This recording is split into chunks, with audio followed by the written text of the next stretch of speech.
Hey guys, it's me. I'm trying to do my video, but the laptop is not cooperating. So I'm gonna do it over here on my main computer. I see that Jamie Lulu Tululu, aka Poetic Spice, got her package. So hope you enjoy it. As far as what the things to make with that yarn, whatever you want to. The single ply yarn is actually spindle spun yarn. It's considered cobweb lace. So you can make those little lacy earrings with it. Or you could just keep it just to say you have some of my hand spun. The other one was hand spun, and it was wool, and it was Icelandic, and it was the tail and the guard hairs, so that's why it's a little rougher.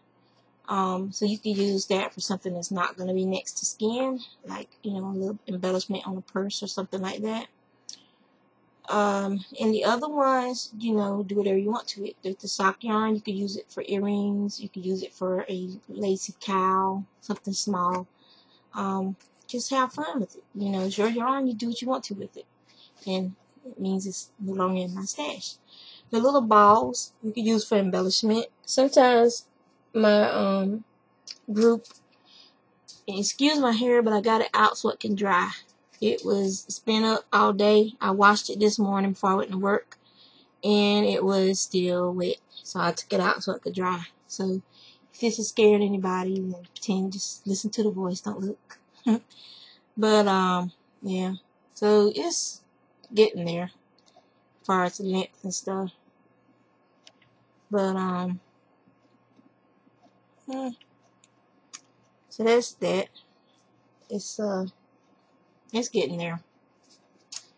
So I just need to work on my different ways of getting the most out of the length and the most out of the curl pattern. And then it's time to dye those roots again. So I'm going with more natural color with the brown. And so yeah. But do anything you want to with it. I was gonna not dye my hair no more, but I didn't realize how gray I had gotten. So I shall continue to dye my hair. And then maybe one day in the near future, when my first grandchild hits their teenage years, I may stop dyeing it. I don't have any grandchildren yet.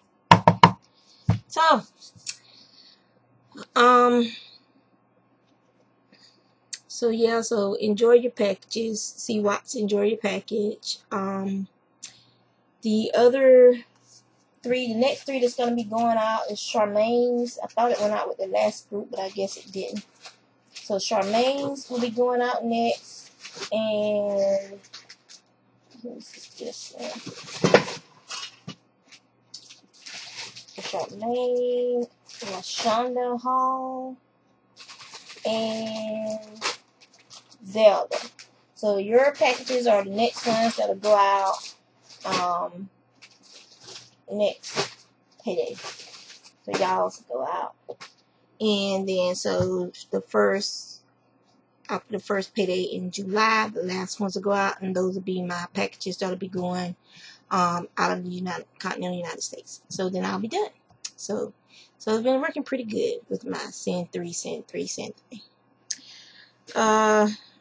Spinning wise, I am still spindle spinning that fiber that came with my spindle. So this is how much I have on the spindle now. And as far as the thickness of this yarn, let me find a coin to show you. Oh.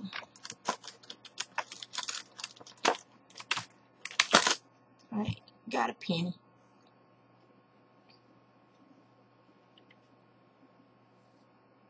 Hopefully you can see this.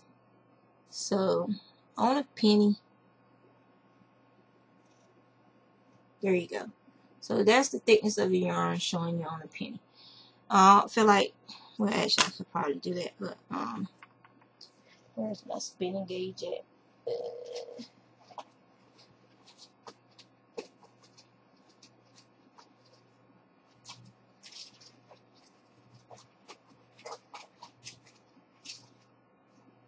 Okay.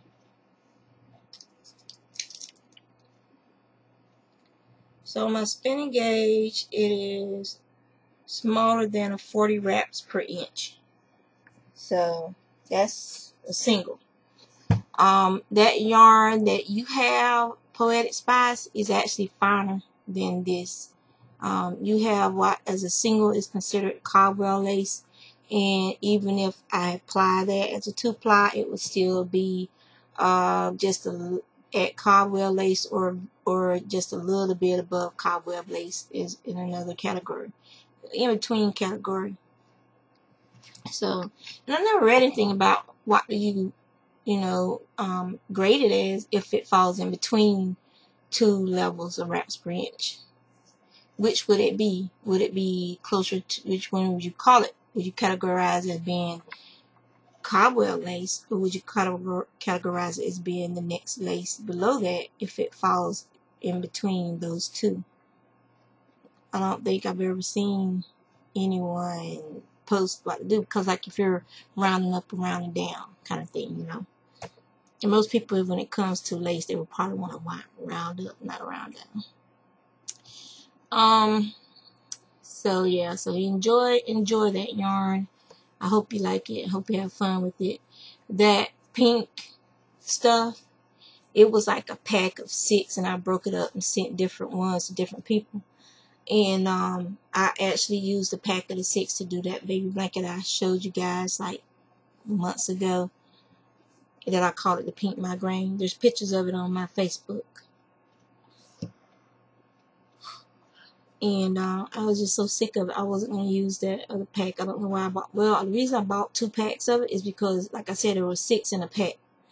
And it was only $8. It was in the Mills End bin at AC Moore. So I bought 2 bags. And I used 1 bag for the baby blanket for Jolly's daughter. And the other bag just been sitting there. And so I'm not a pink person. And I didn't have any babies to make stuff for or anything. And I got sick of that color after I finished the blanket. So I've been looking for a good reason to get it out of the house, because I'm tired of looking at it. So yeah, the other people who are still on the list that I said, did my 3 people out of the states. You got, like I said, you guys will get yours. Just send them out as I can, when I have the funds.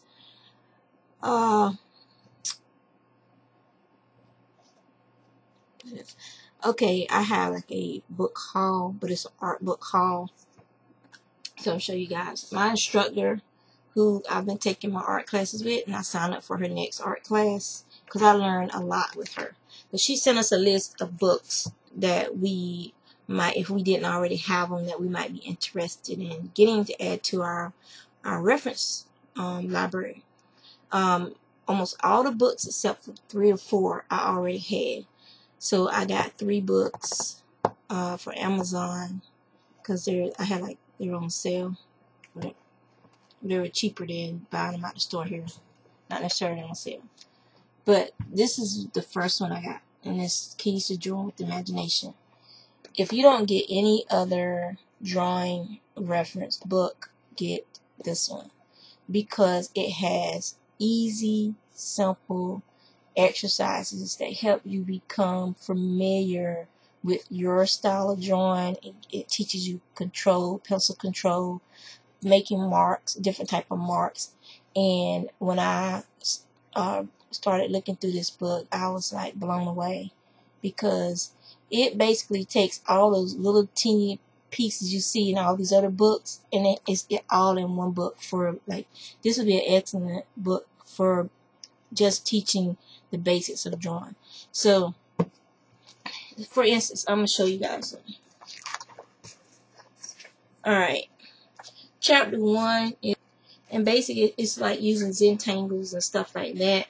Different types of mark making, slanted lines that, diagonals, continuous lines, concentric lines, patches of lines, uh, using waveforms, dots, pinwheels, cactus, checkerboards, shaded edges, stretch checkerboards, water type looks, spiral loopy doodles, using like you see the block letters that graffiti artists like using, extrusion, and it has extrusion and intrusion. I think that's how it goes, but it has stuff like that.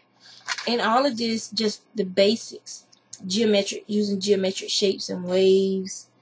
And then it has a lesson where you basically incorporate all these little things that you've been learning how to do with these marks, and you start putting them together in compositions, and it's just a wonderful building block. It's like you're building a foundation for your artistry. You're building a foundation. You're starting with the basics of making marks, of doodling, something that we all do.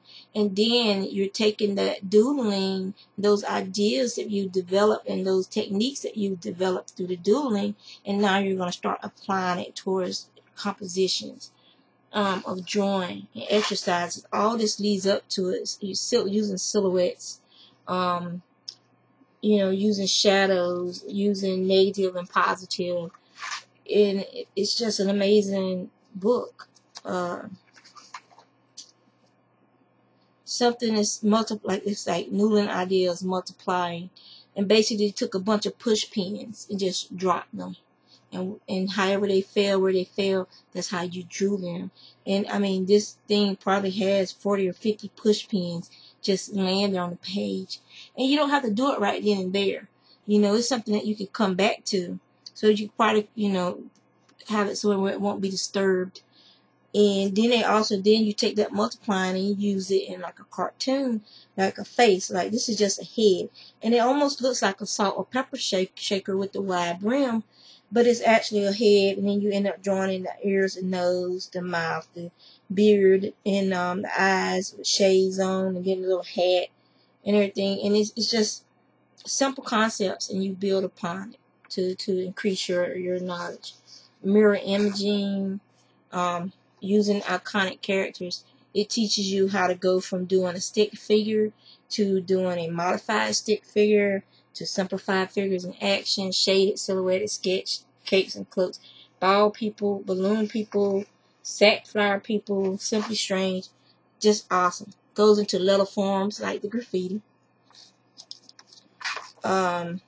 Mixing and matching. So this is where you start taking all the stuff you learned before and you start putting it into compositions, where you might have a waveform thing, but then you put some rocks beside it. So you're starting to get into seascapes and stuff of that nature.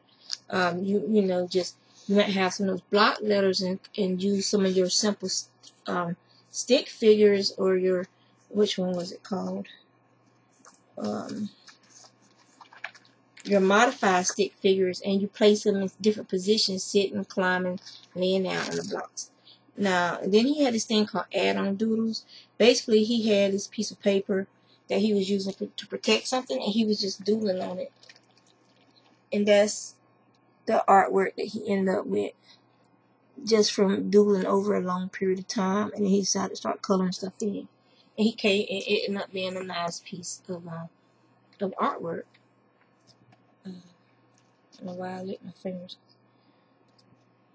But I also like the layout of this book.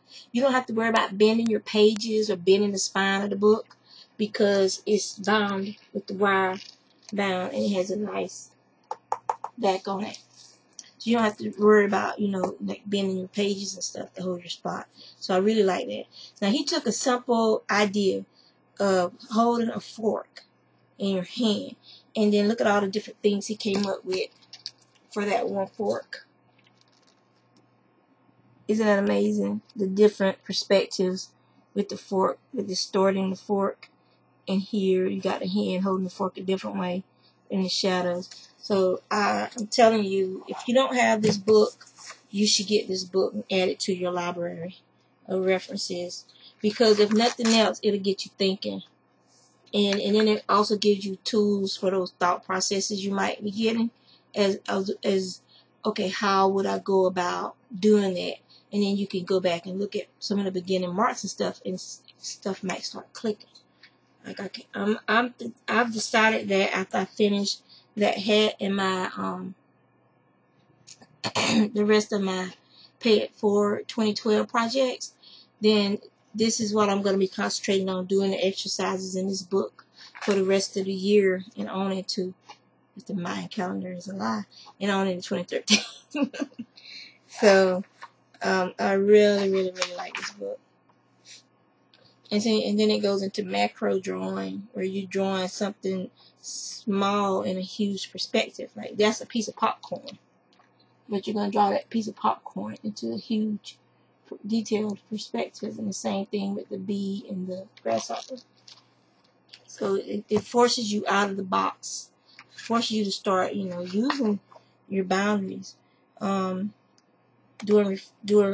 reflections and distortions, which can teach you, which can help you when you want to do characters and stuff like that. Teaching you how to do mirror imaging and folds, 3D stuff, light and shadow,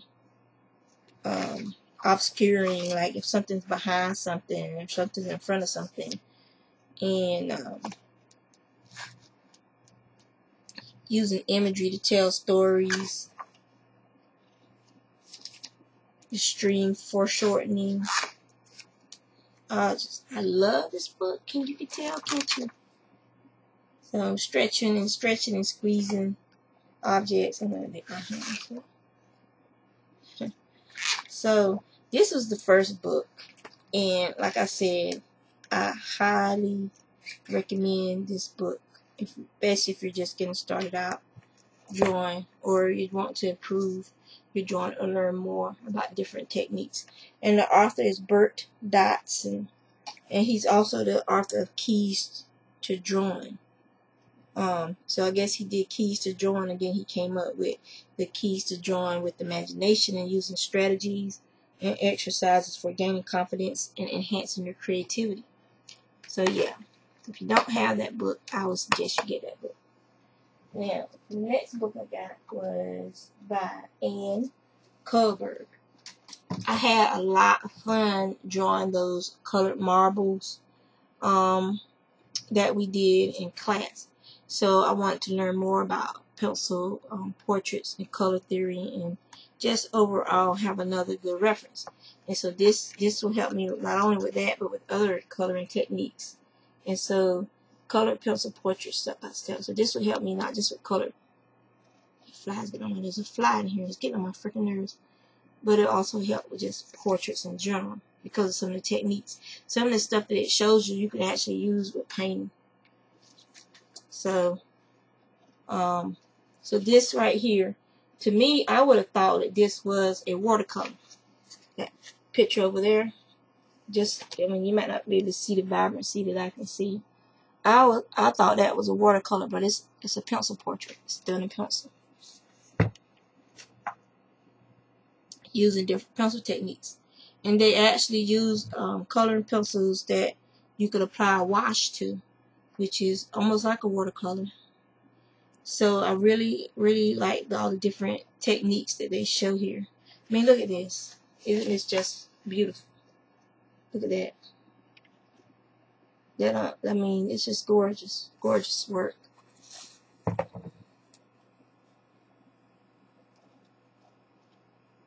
And she shows you like step by step, like for adding details, and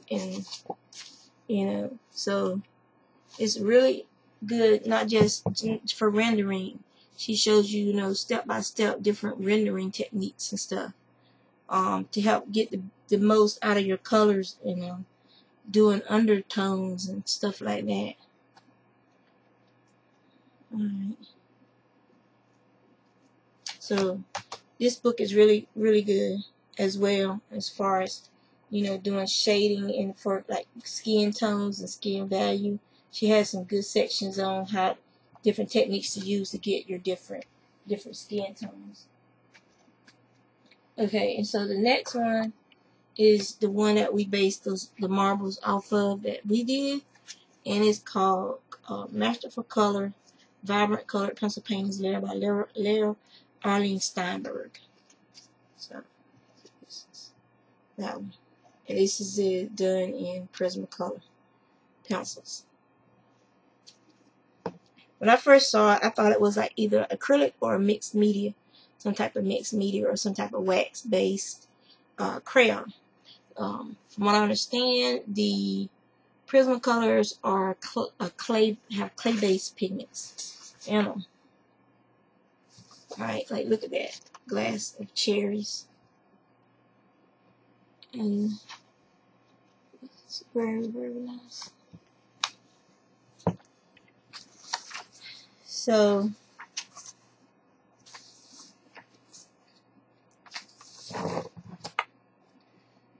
she tells you about working with reference photos, different techniques to get your drawing, to transfer your drawing to paper. She talks about undercolor, and the blending of different colors, and has you do different blending techniques and stuff. And then she goes into like different things about composition.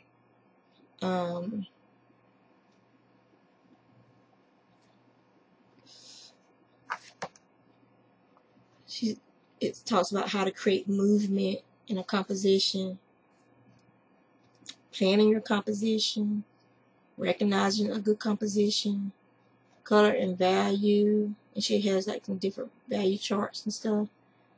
And she said it teaches you how to train your eyes to see color and value. And then she goes to where she tells you which pencils she's using for a particular project. Like it'll have the materials list, and she'll have the numbers of the pencils you need to try and get similar results to what she's doing here. And then she gives you the reference photo to use for the drawing. And then she goes with the you start with the complement color, then you start adding the first colors, and then you start building up your color layers. And then it goes all the way down to the rendering, the blending. So if this is the tomato, that's your reference photo over here. Right there. And so then it takes you step by step. See, over there's your materials list. So it tells you exactly which pencils you need on my left hand side, which is over here, my left. So this is your material list, all the pencils you're going to need to get this result that she shows you. So that was the first page, and then this is the second page. And so, and that's the finished picture. This is the actual finished work from using the pencils. Pretty darn good. And this is the photo. Remember, that's the photo.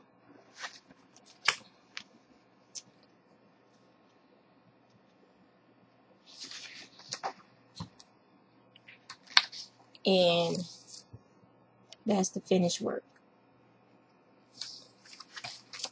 So, and this is done with colored pencils. And there's a couple of YouTube videos I watched that showed artists using these same techniques, and they were using crayons and the Crayola coloring pencils, and they were getting some awesome images.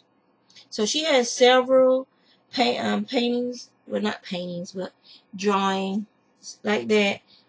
Flowers, the fruit, colorful items. So you're going to be doing a lot of color theory and practicing with color, and the stuff that you're learning here you can use with watercolors, because watercolors are based upon the same thing of building your colors using under painting and then building upon that. And I think most paintings are based on this type of color theory.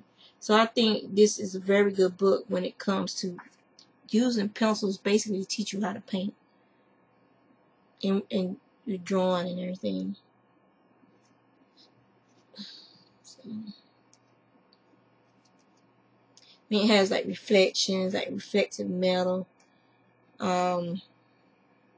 highlights and stuff. She goes into the importance of highlights, of getting the angle of the sun, the angle of the light source and everything. I mean, look at that. Look at that peach. You can't see it like I see it, but it looks like it's ready to be cut. I mean, ready to be eaten. It looks like just a juicy slice of peach right off the page. So that was my book haul. And I think these were some well acquired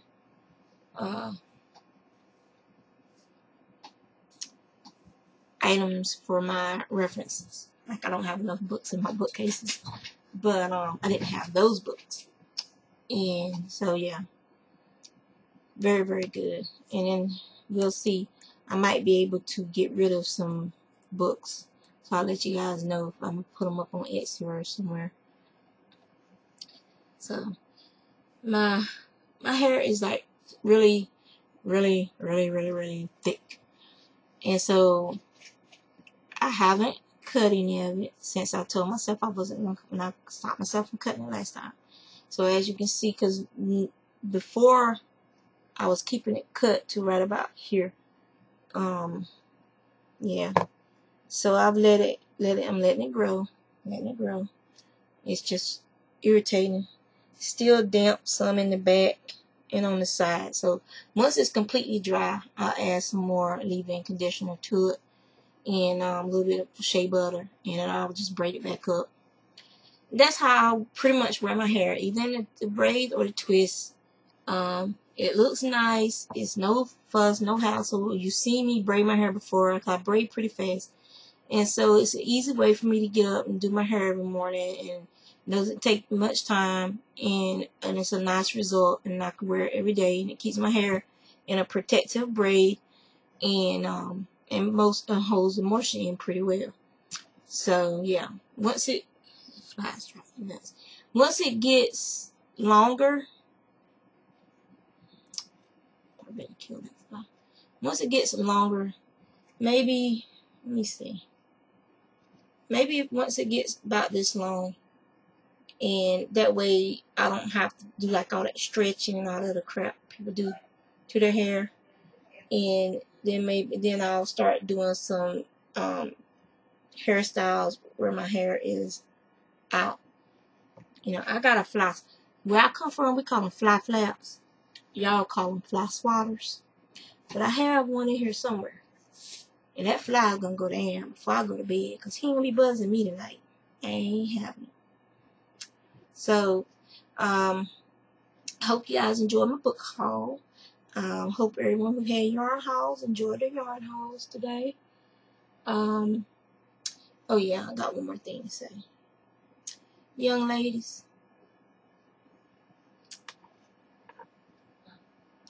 be young ladies. You don't have to seek attention in negative ways, using your body in negative ways to seek attention,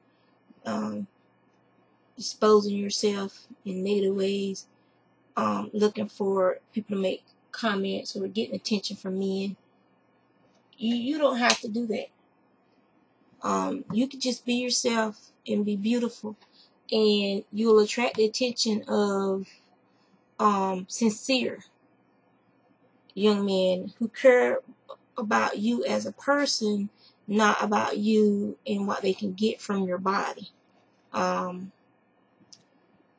So there's nothing wrong with having provocative pictures, but it can be done in a way that is actually considered artistic.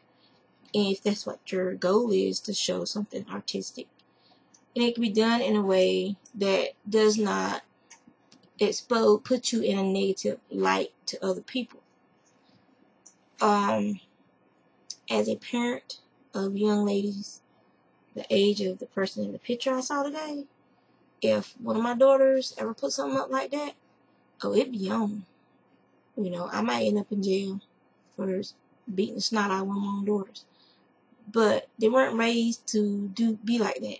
I was always told that a man is more intrigued by what he doesn't see than by everything you show other men who can see. So I've always been told that cover it up. You know, that your sharing of your body is a gift to that man you want to share your body with. Now I know women go to the beach and wear bathing suits and all this other stuff. That's different. I mean, but you're going to post a picture showing you in some little skimpy outfit, bikini, bathing suit, whatever it was that y'all had on, and actually had a gun tucked into it, pointing down toward it. That the gun was tucked in over her private, over her, what is it called? Pubis symphysis, her mounds. So the gun was tucked down there. Yeah. And her pants, she had jeans on, and the pants was pulled down past her knees. There's nothing thought-provoking or provocative about that picture.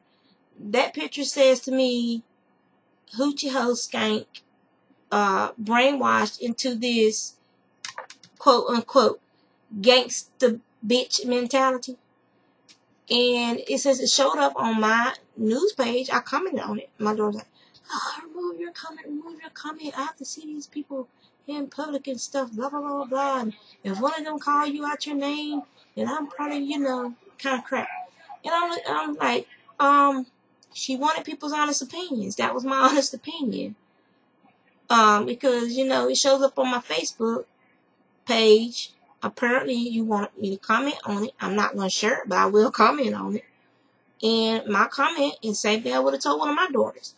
Put some clothes on that looks whorish and skanky. And the only thing that's been provocative there is the spreading of a VD via that gun. I mean, even in my youth, in my stupidest of days, I never did something like that. I've ran out of clubs in North Carolina where people want to shoot up somebody into a cornfield to get away from. And I've run out of clubs in car chase in New Jersey to get away from crazy people. And I have never seen anything like that before in my life. Ever. And then they were calling me, oh, your mom. They didn't know I was her mom at the time. Oh, you just Miss McCants, as in Miss Kent's and Miss Kent's party, and saying stuff like, oh, she's salty and this, that, and other. And I'm like, and that right there shows, and it was guys saying this, okay? So you're going to listen to these men who are sitting there, probably in the bathroom on the toilet with little cell phones, looking at that picture and doing things to themselves. So you're going to listen to them versus an honest opinion from someone else. Fine. But maybe one day you decide that, or you have children, or you decide that you want to run for public office or something, or you want to become a children's book author, or who knows what you want to be, where these same people find out, oh, that hoe trying to be a what? Oh, I'm finna bust that bubble. Old pictures they saved from years ago, forward it to whoever, and there you go, expose. You just ruined your life trying to impress some ignorant men on Facebook. They ain't even men, they boys. Because a grown man would have said, honey, cover yourself up and be a young lady. Because a man is not going to take you in your current state home to meet his mother, unless his mother's out there doing the same things you're doing and just don't care. I wouldn't want my son bringing you home to meet me, Because you wouldn't get in the door. I'd be like, you got to go. I want nothing to do with you, because all people like that, trouble. I don't need some boy come knocking on my door wanting to kill my son because he's infatuated with you, stalking you, or you broke up with him to be with my son. You know, I wouldn't want to bring trouble to my door. And I would hope my children will have the sense to know better. You know? But it's not my daughter. I could just, you know, you want an opinion, I gave an opinion. So, but that's that. It's neither here nor there. My daughter probably, you need to edit that off of your video. What if they see it? What if they see it? Maybe this would be what it takes for this young woman to realize that she's a beautiful person on her own, that she doesn't need to exhibit this type of behavior to get attention. There's other ways to get attention and positive feedback for art than that. I can look at news all day long in a museum, and they're actually thought provocative. They make me think. They make me wonder, you know, was this the ideal of the times? You know, what type of techniques did he use to get this particular, you know, do this particular sculpture, or this, you know, like Andy Warhol, or what's the guy who did all the black and whites? I wasn't thinking about it. I would have known it. Oh,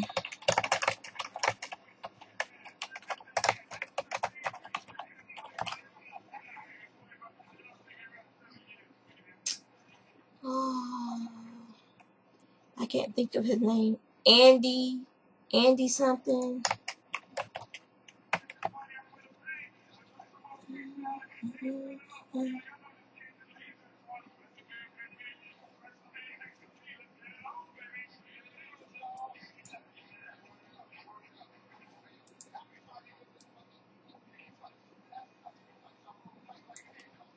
I can't think of his name right now.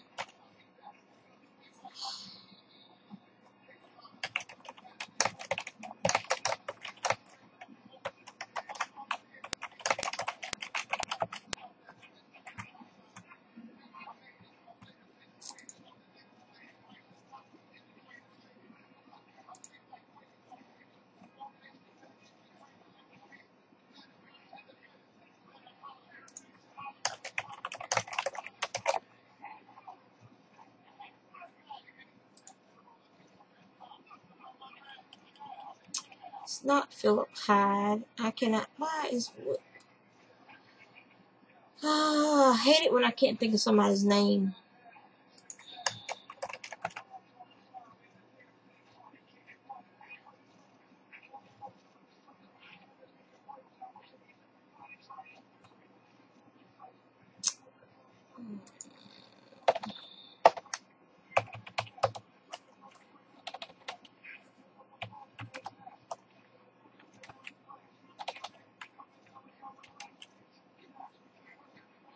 Ansel Adams, that's his name. God, looks like it. But Ansel Adams. So, you know, that's art. That's thought provoking. So there's classy ways to get your point across without it looking like a picture. I could go to any porn site, type in girl with gun and crotch, and a million pictures just like that come up, and there's nothing thought provoking about them other than a man using it to think about having an orgasm. And that's just my 2 cents worth.